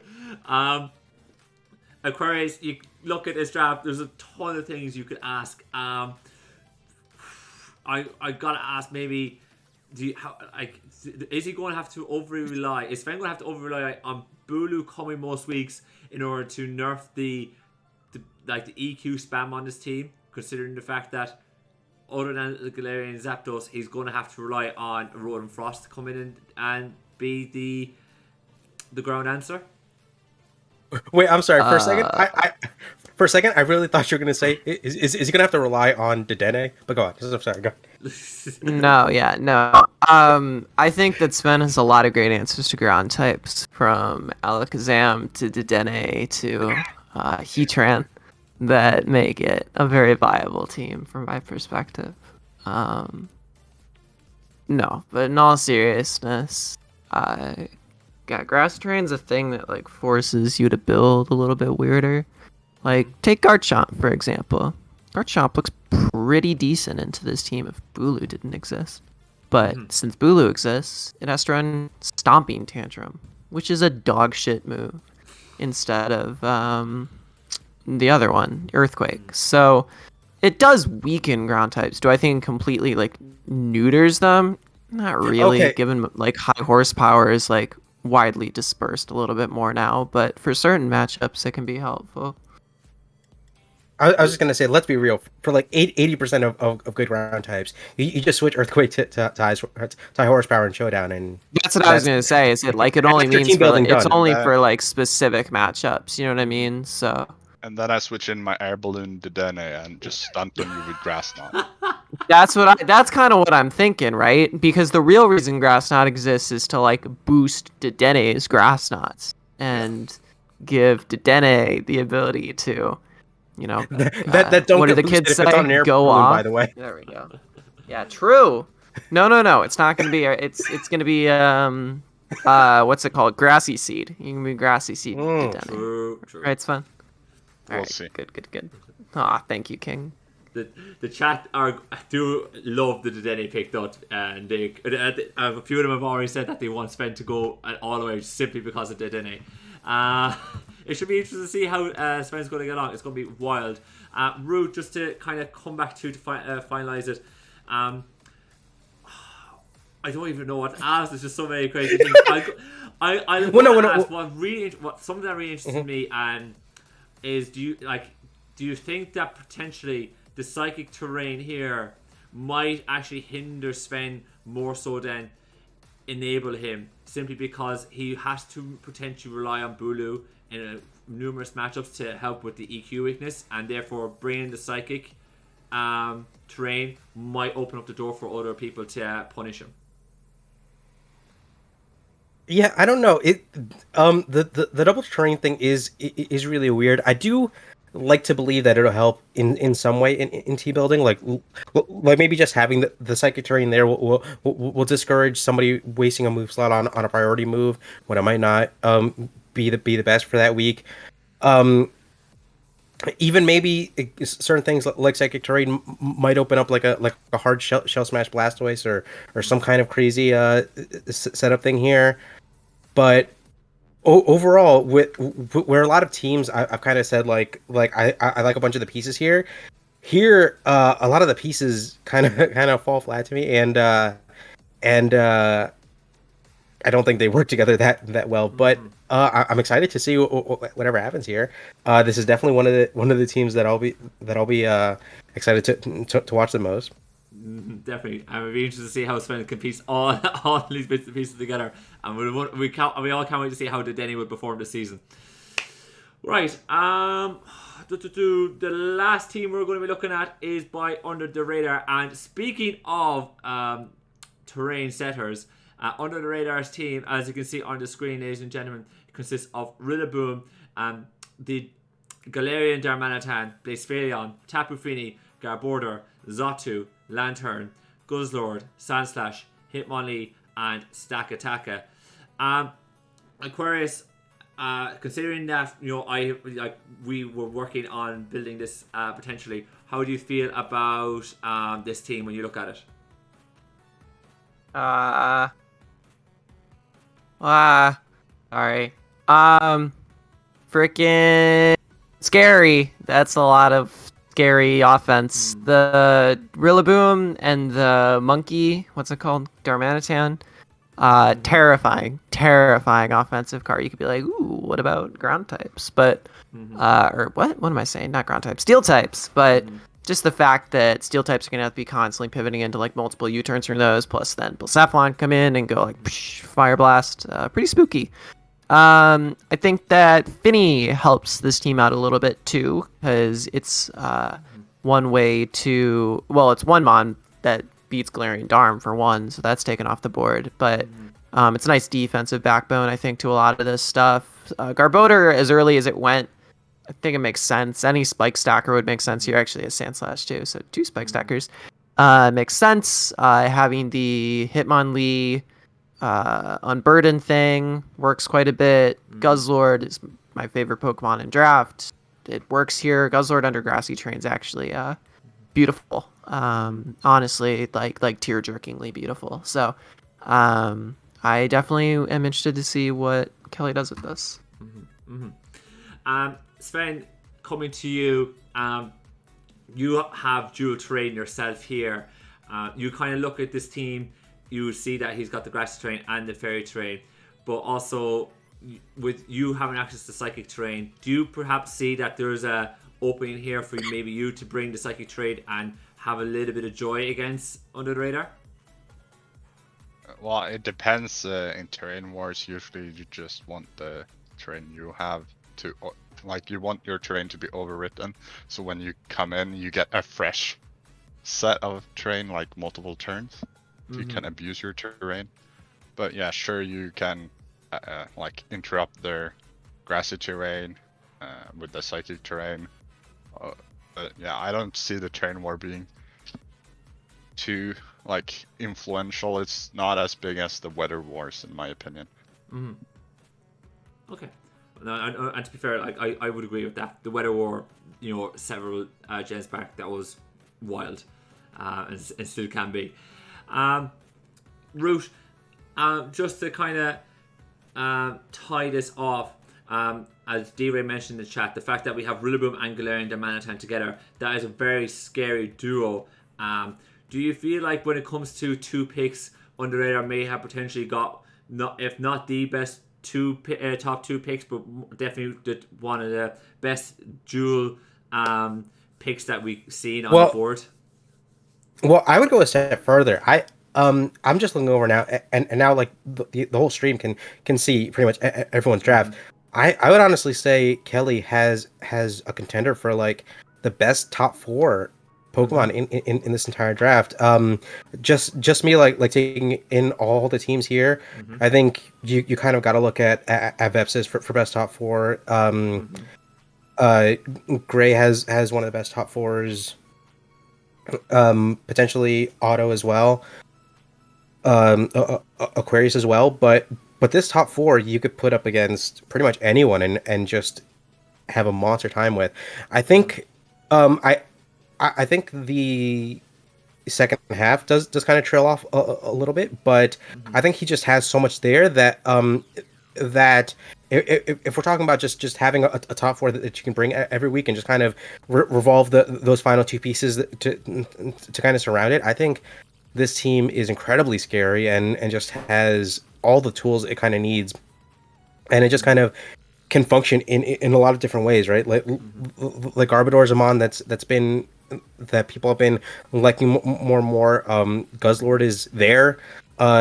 Sandslash is a mon that I love dearly. I know Kelly loves Sack Attack, and him only with the right conditions can do just a whole ton of things. And again, when you're talking about just having enough to support that top 4, this team is incredibly scary to me. No, it is terrifying. It's terrifying. It's going to be fun for my week 1 anyways. Just before we move on to looking at the week 1 schedule, I'll quickly ask the panel, and as well, you guys let me know in the chat, other than your own team, the one team that you would take going into this season as probably the best drafted. For me, I would take Vepsis. I openly say I never actually say Vepsis has the best draft because it doesn't suit my play style, but I would easily take Vepsis' draft this season. Sven, if you were to pick one team other than yours that you would love to play with this season, who would it be? I think the team that would suit me the most is Aquarius' team. I just put in a Wish Passer and then it would be really nice for me. I need you to drop Beware and just be like, give me a Wish Passer instead of Beware and I'd be happy. No, Beware is nice. I would probably swap out the War Turtle or the Maractus. Okay. The nerve. I did recently God. use Maractus though. Aquarius, if you could not use your team, which team would you love to use this season instead?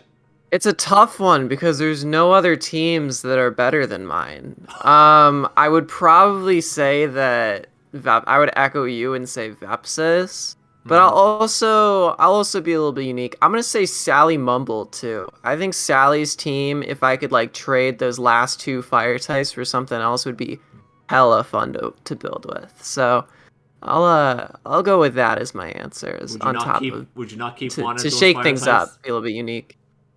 I don't know. It depends. I might like put them together and make like a Flareon and then pick up like a 1-pointer or something. You know what I mean? So, I get you. Root, if you could not use your team, what team would you love to use instead? Well, I just want to also say I really like my team again. But I don't know. I kind of struggle with Vepsis' team a little bit because I can very much acknowledge that it is very, very good, but there's so many Pokemon there that I don't think I would personally like using, like the Hydreigon, like the Roserade. Cloudchar is maybe a little bit awkward, but I can imagine that team would be one of the best out here. Again, when it comes to just like really just strong raw power, I really like Kelly's team a ton. I would say I would say if it were me personally, I think it'd be between probably Kelly and Aquarius. I'd say. Mm-hmm. All right. Yeah, yeah. I'm gonna go with that as my top two. Perfect. Awesome. Right. One last thing we want to show you guys before we head off this evening. These are your week 1 matchups, as you can see on the screen. We have, oh god, let me look at the notes. We have Pat Mac versus Sally Mumble. We have JV versus Goldora. We have Matt O'Shea versus Grandmaster D.Rey. We have what for me is the match of the week in Aquarius versus Vepsis. We have Under Radar versus myself. We have Incog versus Sven. We have Root versus the reigning defending champion Gravy. And then we have Automatic versus Razor Claw. So it should be really a good, interesting few games. For me, the match of the week is Aquarius versus Vepsis. Sven, for you, what would be the match of the week going into this week? Yeah, I don't really know. I've mostly focused on my own matchup, you know. But yeah, seeing at the I think Matt versus D.Rey will be a good one. That should be tasty. Root, match of the week for you? Yeah, again, I think the Aquarius match. If we're gonna take that off the table, I think honestly, Pat Mac and Sally Momo might be one to watch, because again, with Pat Mac, I'm really curious to see how he uses it, because anytime that I think that I critique a team, I want to be proven wrong, and I want to see like really inventive things, and I want to see if Pat Mac can really use his team in a way that just kind of finds a point in a game and shuts it down. And like Aquarius was saying, Sally just has a really strong team overall, and I really want to see kind of how those two kind of interact with each other. That should be really interesting matchup. I'm looking forward, and the fact that it's 2 new coaches should be really good to see. Yeah, that as well. Aquarius, your match of the week.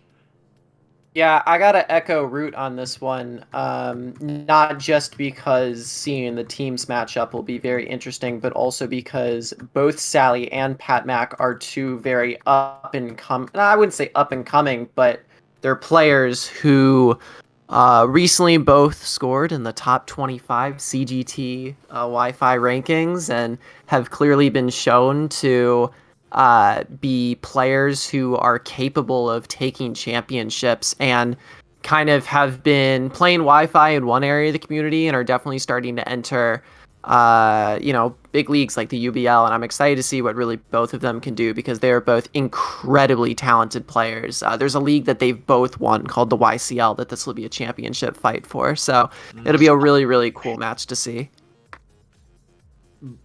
Really looking forward to seeing it. And as Gravy said, of course, had to get the CGT plug in as well. But we don't judge. We don't judge. not one bit. That was awesome. Any last words, you guys, before we wrap up? Oh, finally time to go to bed. I think Irish is gonna lose his week 1. Wait, when are we playing week 5? Irish is gonna lose his week 5. Awesome. Thanks. Root, any last words? I don't know. Irish, are you on my schedule? I don't think you are. I don't know, man. I don't know. But if we are, I'm looking forward to it. Same. It should be tasty. It always is. Okay. We will wrap it up there today, folks. Exclamation point UBL, very, very quickly in chat, we'll give you the UBL coaches that that are dropping the draft recaps tomorrow on their channels. If you want to go check them out, please definitely go check them out, you guys. We have a really insane roster. I'm looking forward to being able to watch all these battles go live week after week, and it's going to be an insane few months. The first week's battles drop on YouTube on Sunday the 16th of January. You are going to start seeing all the madness unfold then.